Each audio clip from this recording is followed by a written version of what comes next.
Sean ustedes muy bienvenidos a esta nueva clase del Instituto de Investigaciones Jurídicas Adriano Pietra. Les recordamos que también pueden seguir nuestros cursos a través de los videos didácticos en 15 minutos que resumen nuestra exposición. Abajo vamos a dejar el link del resumen animado. Y para los que no me conocen, soy Javier Ignacio Baños. Y hoy vamos a continuar nuestro curso de Introducción al Derecho Penal, que comenzamos hacia algunas clases, y hoy iniciamos nuestro tercer módulo. En el módulo 1 habíamos estudiado la teoría del derecho penal, en el módulo 2 habíamos estudiado y analizado las consecuencias del delito, es decir,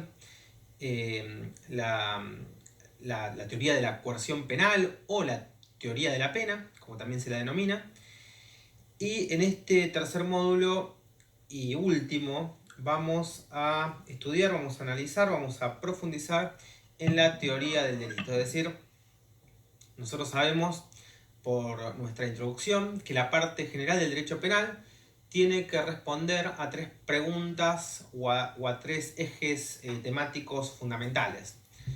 En primer lugar, tiene que responder a la pregunta sobre qué es el derecho penal. En segundo lugar, tiene que responder al interrogante sobre qué es el delito. Y en tercer lugar, tiene que contestar a la pregunta qué es la pena. Nosotros en el módulo 1 estudiamos a través de dos clases qué es el derecho penal, teoría de la ley penal y cuáles eran los principios fundamentales en nuestra segunda clase. En el módulo 2 lo que vimos fue básicamente las teorías de la pena, y eso lo hicimos en una primera clase y en una segunda exposición. Nos introducimos en el tema de las medidas de seguridad. Habíamos aprovechado un video que fue grabado en una prueba de oposición ante el Consejo de la Magistratura. Y en este tercer capítulo o módulo lo que vamos a hacer es vamos a concentrarnos en ese tercer interrogante que tiene que responder el derecho penal, que es la teoría del delito, para qué sirve el delito. Es decir, este módulo vamos a dedicarlo a través de 6 clases a, en primer lugar, una introducción general a la teoría del delito. En segundo lugar, vamos a analizar el concepto de acción. Luego vamos a estudiar la tipicidad, después la antijuricidad, y en quinto lugar la atribuibilidad, la culpabilidad y la punibilidad. Por último vamos a analizar algunos problemas especiales que se plantean a nivel del tipo objetivo. Son problemas de autoría y participación, de concurso, de delitos y de tentativa.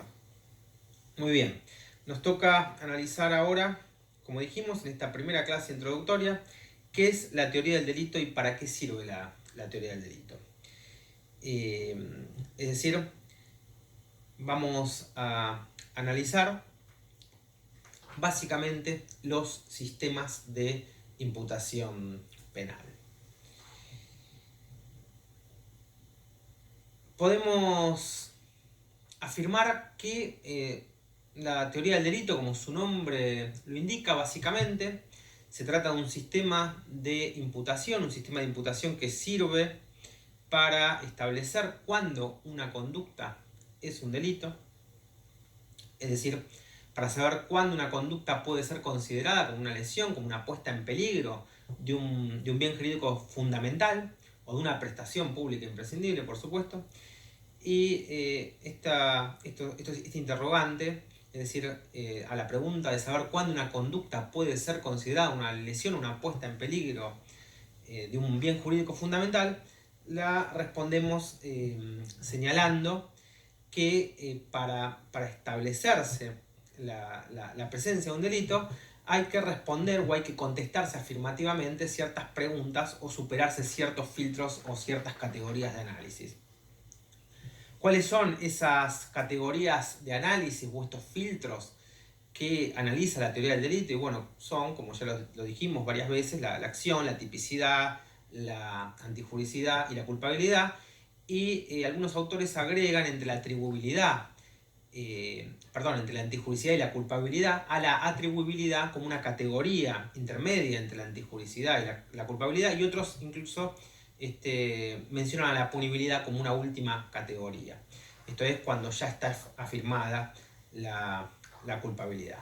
De esta manera, el delito no sería solamente una acción típica antijurídica y culpable, sino que se trataría de una acción típicamente antijurídica, atribuible, culpable y después punible.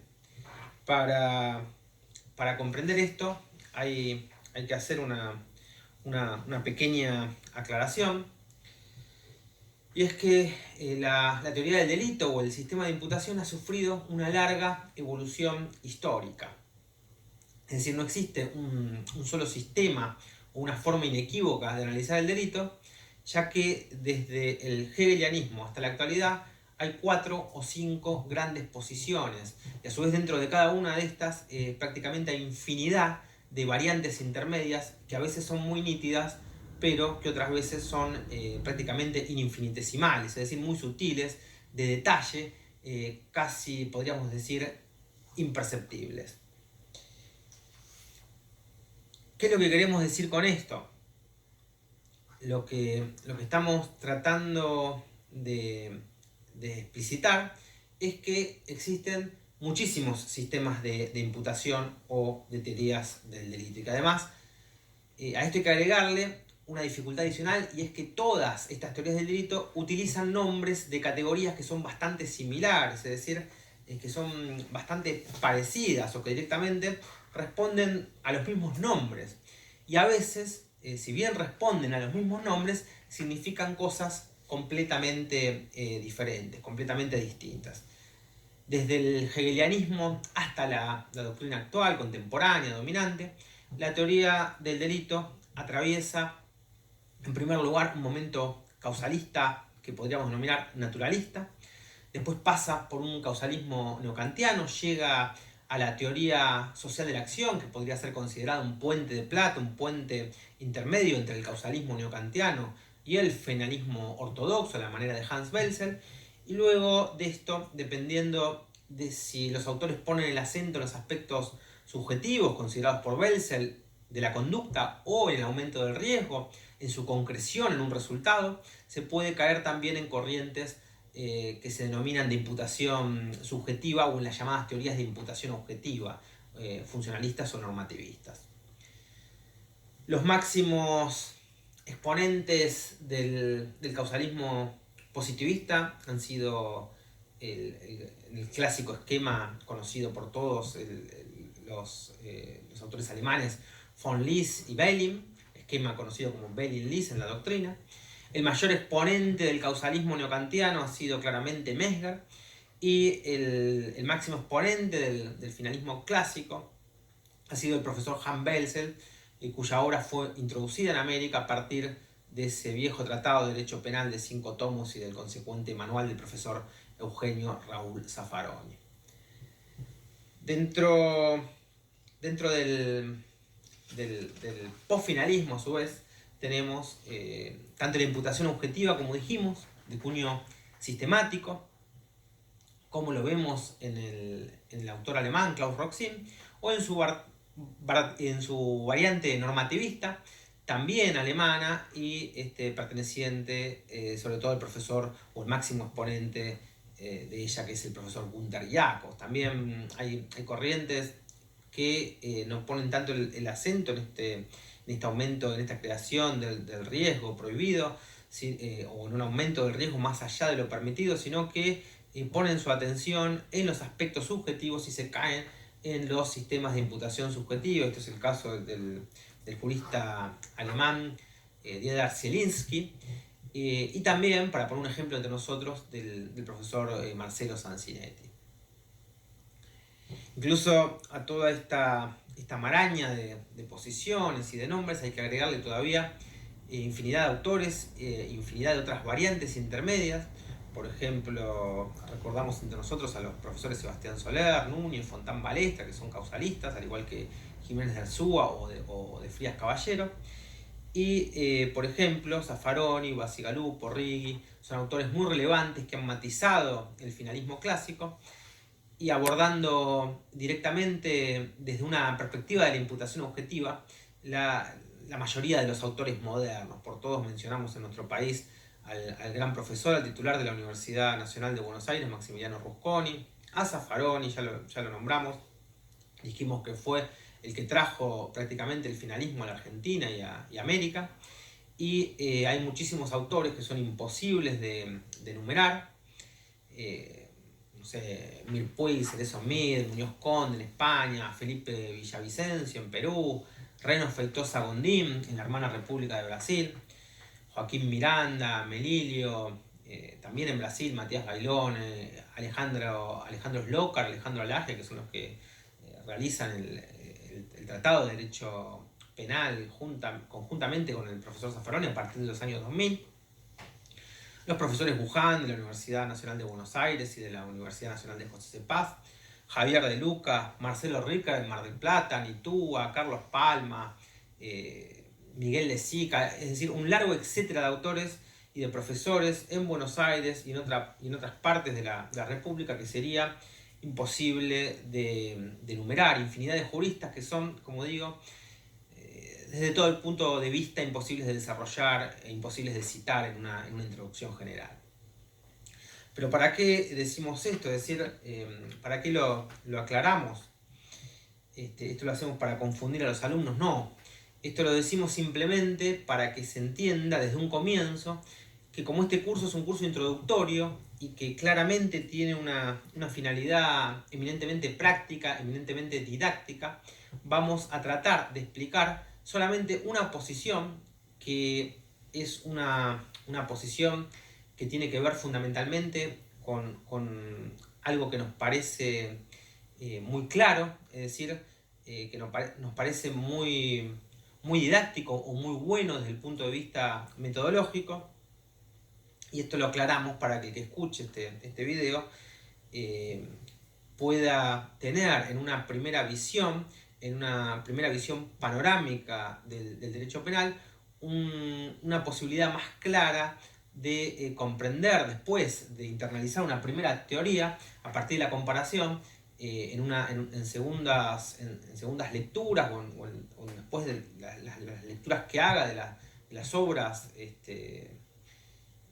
digamos más elementales del derecho penal, pueda ir comprendiendo a través de primero internalizar bien un sistema, los distintos sistemas o las diferentes formas de imputación, es decir, las distintas teorías del delito. Nosotros vamos a partir de un concepto final de acción que, insisto, nos parece didáctico. Esto no quiere decir que sea el único, esto no quiere decir que sea el mejor, esto no quiere decir que sea el concepto que utiliza la doctrina dominante. De hecho, la doctrina dominante hoy en día discurre entre un finalismo bastante modificado, bastante, entre comillas, modernizado, y algunas de las corrientes de imputación objetiva o subjetiva. Pero nos parece, insisto, más fácil de comprender, más didáctico, más claro, iniciar esta breve introducción con este esquema finalista clásico, porque, como decía el mismo profesor Zaffaroni, la discusión entre Mesmer y Belzel, es decir, entre el causalismo y el finalismo, era una discusión clara porque detrás de sus cosmovisiones había una cierta ontología, había una filosofía de base, es decir, la discusión se daba entre el positivismo mecanicista y el realismo ontologicista, es decir, que en la discusión actual no se advierte detrás de ella, como en la discusión que existe entre Jacobs y Roxin, por ejemplo, no se advierte esta filosofía de base, y algún autor incluso ha llegado a decir en tono de broma que Gunther Jakob era algo así como una especie de jurisconfusio y por lo tanto que no se podía explicar con mucha claridad algo que de por sí no resultaba claro. Hay categorías en el ámbito de la imputación objetiva, tanto en las versiones de Roxin como en las versiones del profesor Gunther Jacobs, que no tienen límites tajantes o los contornos bien definidos, es decir, que no están del todo claras. A veces se confunden, a veces se yuxtaponen las categorías, y esto no pasa o no pasaba en esta medida con las estructuras lógico-objetivas que utilizaba el finalismo clásico. Por eso es que, hechas estas aclaraciones, vamos a introducirnos en la teoría final de la acción, y por supuesto que después también vamos a analizar algunas categorías dogmáticas de la imputación objetiva, que en este módulo, insisto, van a ser en forma muy esquemática, muy breves. Muy bien, avancemos. ¿Qué es el delito desde una perspectiva finalista? Desde esta perspectiva belseniana podemos decir que el delito es claramente un injusto culpable. El injusto es entendido como una acción típica y antijurídica, es decir, el delito es una acción típica, antijurídica y culpable. Dentro del injusto, como digo, distinguimos estas tres categorías: acción, tipicidad, antijuricidad. El injusto podría decirse que es el disvalor por el acto y por el resultado de la conducta del autor, y la culpabilidad básicamente es la reprochabilidad por esa acción típica y antijurídica. Culpabilidad entendida como reprochabilidad. ¿Qué es lo que se reprocha al injusto? ¿Por qué se le reprocha al injusto? Porque era justo y era exigible que el sujeto se hubiera motivado en la norma. Es decir, le reprocho no haberse motivado en la norma, no haberse motivado en la norma que le prohibía realizar una acción típica y antijurídica, y se lo reprocho porque el sujeto pudo comprender que lo que hacía era antijurídico, y además porque tuvo un ámbito de libertad aceptable como para poder dirigir las acciones conforme a eso que comprendía que era antijurídico. Después vamos a ver más en profundidad qué quiere decir esto y qué significa la categoría de la culpabilidad. Por ahora lo que hay que adelantar sí es que el delito es esa acción típica, antijurídica y culpable, que la acción típica y antijurídica implica un injusto, y que afirmado el injusto ya se pueden imponer las indemnizaciones por daños y perjuicios en el orden civil, y además el Estado puede, una vez que se afirmó el injusto, el Estado puede imponer medidas de seguridad. De manera que, en resumidas cuentas, para saber si hay un delito hay que responder necesariamente y en forma afirmativa estos tres interrogantes básicos. En primer lugar, si hay acción. En segundo lugar, si esa acción es típica. Y en tercer lugar, si esa acción es antijurídica.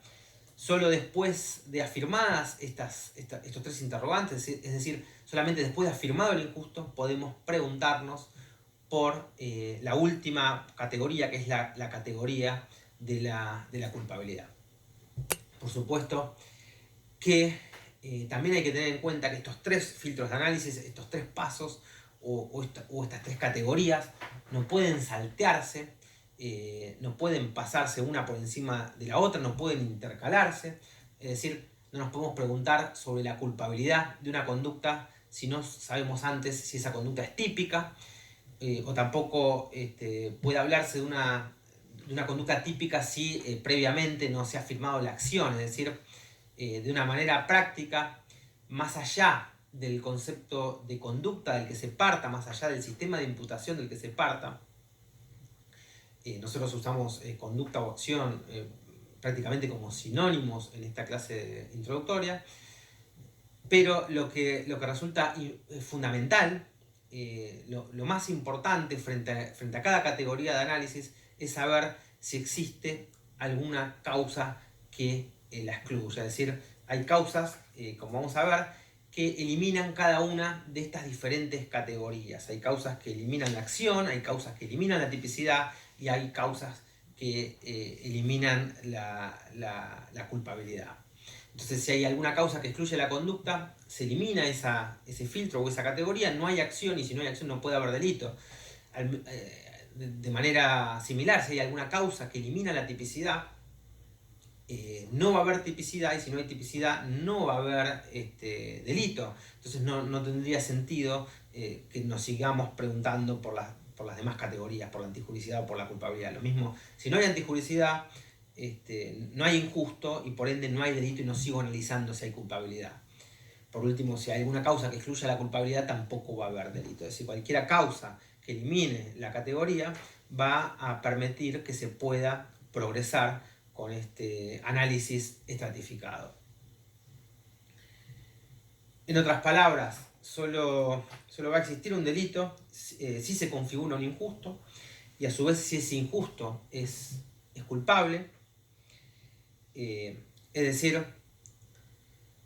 si hay una acción, porque no hay causas que la excluyan, que ahora vamos a ver cuáles son. Si esa acción es típica, porque no hay causas que excluyan la tipicidad. Y si esa acción típica además es antijurídica, porque tampoco hay causas que justifiquen, no hay causas de justificación. Ahora vamos a analizar muy brevemente cada una de estas categorías y las causas específicas que pueden excluirlas.